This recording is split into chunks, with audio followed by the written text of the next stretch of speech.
You know, I think the funny thing is, at one point in time, I would have really sought a definition. I would have really sought to say that I identify with these set of people more, or that and what has always happened when I've tried to do that has been, you know, being essentially slapped in the face. And look, it's not that simple, and it shouldn't be that simple. And if you do try to simplify it, you're doing great harm to yourself and your understanding of the world. So, you know, at this point in time, I've sort of put that to the side and said, you know what, the characterizations, the definitions are going to come, and whoever it is that's going to want you to fall into a particular line, whether for whatever purpose, they're gonna do that regardless of what you say. So for you, you have to create that own space for yourself, and that space is not one or the other. It will never be one or the other. It's a space that's infused with so many things. But I think what's great about that as well is that, you know, being Nigerian and being American, right?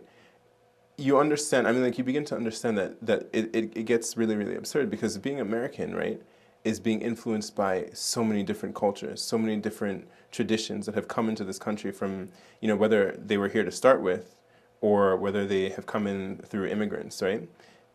Being Nigerian is very much the same, because the idea of being a Nigerian is influenced by all the different groups and cultures and subcultures that go on.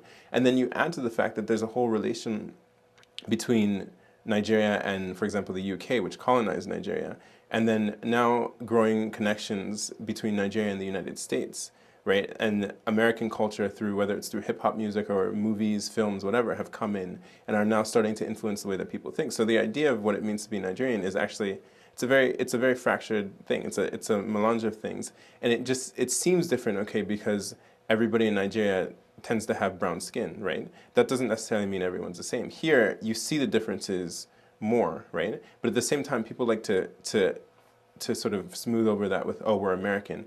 But, you know, American, again, is so many different things. And, you know, in the end, if I say I'm American, what does that mean that I am? That means I've taken bits and pieces from this, I've taken bits and pieces from that, and put it into this identity.